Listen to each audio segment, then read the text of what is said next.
Hello बच्चों, कैसे हो आप सभी लोग। स्वागत है हमारे एक और वीडियो में। तो आज हम रसायन विज्ञान पढ़ाने वाले हैं। आइए देखते हैं।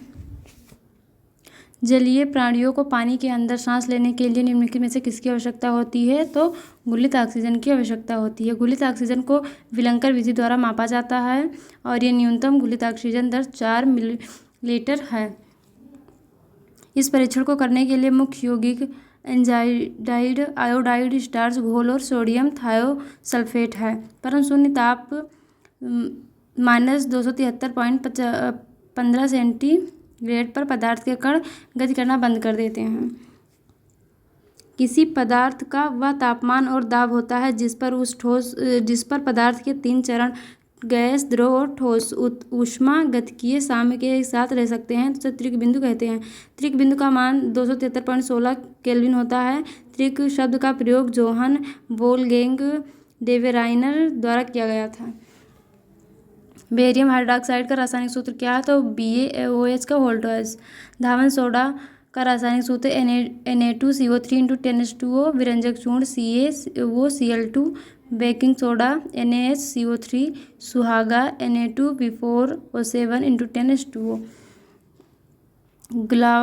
लवण का होता है Na2SO4 × 10H2O। H2 निम्नलिखित में से किस तत्व का आणविक सूत्र है। तो ये हाइड्रोजन का आणविक सूत्र है। ठोस कार्बन डाइऑक्साइड का दूसरा नाम क्या है। तो शुष्क बर्फ नाम है। शुष्क बर्फ को गर्म करने पर या ठोस रूप में सीधे गैसीय रूप में परिवर्तित हो जाता है। धुलाई के लिए उपयोग किया जाने वाला washing soda sodium carbonate, decahydrate,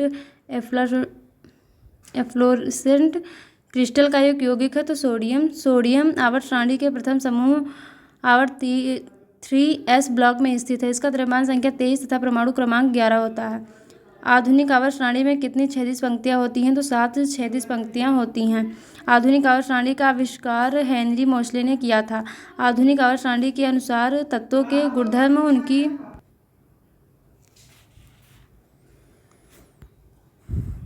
S block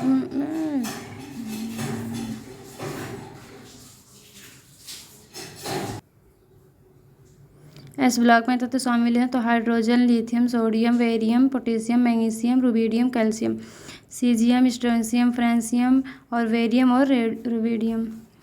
ज्ञात तत्वों में से 78% से अधिक तत्व धातु हैं और ये आवर्त सारणी के बाईं ओर दिखाई देते हैं। डी ब्लॉक तत्व समूह 3 से 12 के बीच आवर्त सारणी में पाए जाते हैं। डी ब्लॉक के तत्वों का संक्रमण तत्व भी कहा जाता है।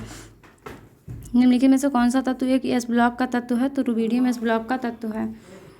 एस ब्लॉक का इलेक्ट्रॉनिक विन्यास NS1 और NS2 होता है। इसमें वर्ग की संख्या 2 होती है और वर्ग क्षारीय धातु lithium, sodium, calcium, potassium, rubidium, francium और फ्रांसियम होते हैं। वर्ग सेकंड में क्षारीय मृदा धातु है। और निम्नलिखित में से कौन सा तत्व आवर्त सारणी पी ब्लॉक का हिस्सा है। तो ऑक्सीजन पी ब्लॉक का तत्व है। पी ब्लॉक का तत्व समूह 13 से 18 में होते हैं। यह अकेला ब्लॉक है जिसमें धातु, अधातु तथा उपधातु मौजूद हैं। रुबिडियम आवर्त सारणी के समूह 2 का छठा तत्व है। इसका परमाणु क्रमांक 88 तथा परमाणु भार 226 होता है। सिल्वर चांदी, इसका परमाणु क्रमांक 47 व परमाणु द्रव्यमान 107.9 या 108 है। मेंडलीव के आवर्त सारणी में परिवर्तन किया गया था। तो आधुनिक आवर्त सारणी के आधार के रूप में स्वीकार किया गया है। तो इसे परमाणु संख्या के रूप में स्वीकार किया गया है। आधुनिक आवर्त सारणी के नियमानुसार तत्वों के भौतिक और रासायनिक गुण उनके परमाणु संख्या के आवर्ती फलन होते हैं। पदार्थ के एक मोल में मौजूद अणुओं के द्रव्यमान को मोलर द्रव्यमान कहा जाता है। आधुनिक आवर्त सारणी के अनुसार हीलियम का परमाणु क्रमांक क्या है। तो हीलियम का परमाणु क्रमांक 2 है। हीलियम का परमाणु द्रव्यमान 4 होता है। परमाणु संख्या किसी परमाणु के नाभिक में उपस्थित प्रोटॉनों की संख्या को कहते हैं। निम्नलिखित में से कौन सी गैस ठंडी और संपीड़ित होने पर गैस के अतिक्रांतिक तरल अवस्था में बदल सकती है। तो कार्बन डाइऑक्साइड। हाइड्रोजन आवर्त सारणी में प्रथम स्थान पर मौजूद है। इसका परमाणु क्रमांक 1 होता है। इसके 3 समस्थानिक हैं, प्रोटियम, ड्यूटेरियम, टाइटेरियम। ऑक्सीजन को आवर्त सारणी के आवर्त 2 एवं वर्ग 8 में स्थान दिया गया है। गैस का द्रव में परिवर्तित हुए बिना सीधे ठोस में परिवर्तित होना कहलाता है। तो निक्षेपण कहलाता है।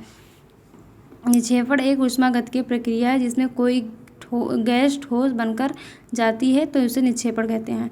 ऊर्ध्वापतन किसी ठोस पदार्थ को गर्म करने पर बिना द्रवित हुए सीधे वाष्पीकृत हो जाना ऊर्ध्वापतन कहलाता है, जैसे कपूर, नेफ्थलीन, अमोनियम क्लोराइड आदि। वाष्पीकरण द्रव में वाष्प में परिवर्तित होने की क्रिया है। यह दो प्रकार का होता है, वाष्पन कम ताप पर द्रव का वाष्प में परिवर्तन होना बदलना, और दूसरा है क्वथनांक नियत ताप पर द्रव का वाष्प में बदलना। किस भौतिक नियम के अनुसार यदि किसी गैस के अणुओं की मात्रा और संख्या स्थिर रहे तो गैस का दाब में और ताप व्युत्क्रमानुपाती होता है, तो वायल के नियम के अनुसार। न्यूसेल्ट्स का अष्टक का सिद्धांत केवल किस तत्व पर लागू होता है, तो यह कैल्शियम पर लागू होता है। आवर्त सारणी के प्रथम आवर्त में कितने तत्व मौजूद हैं, तो 2 तत्व मौजूद हैं, हाइड्रोजन और हीलियम।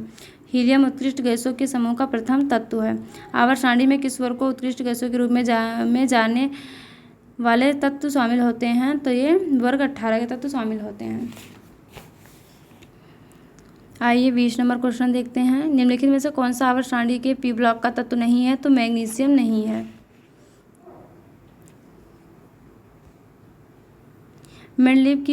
जब मेंडलीव ने अपना कार्य आरंभ किया उस समय कितने तत्व थे, तो 63 तत्व थे। मेंडलीव की समय ज्ञात तत्वों की संख्या 63 थी। मेंडलीव द्वारा बनाई गई आवर्त सारणी में 9 वर्ग और 7 आवर्त थे। निश्चित आकार, स्पष्ट सीमाएं, पदार्थ की किस अवस्था की विशेषता है, तो यह ठोस अवस्था की विशेषता है। गैस, इसका आयतन तथा आकार दोनों परिवर्तनशील होते हैं, और जैसे मार्श गैस, कोल गैस, गैसीय अवस्था में कणों की गति अनियमित और अत्यधिक तीव्र होती है।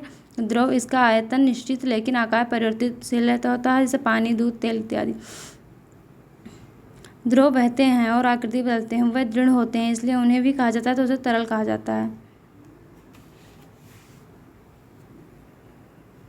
चार्ल्स के नियम में दाब स्थिर रखा जाता है, गैस के मोल की संख्या स्थिर है, आयतन तापमान के अनुक्रमानुपाती होता है, तो ये भी सी तीनों सही है।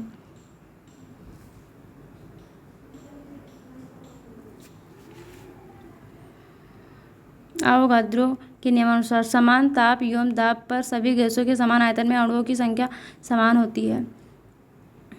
B proportional N. वायल का नियम है, स्थिर ताप पर किसी गैस की निश्चित मात्रा का दाब उसके आयतन के व्युत्क्रमानुपाती होता है।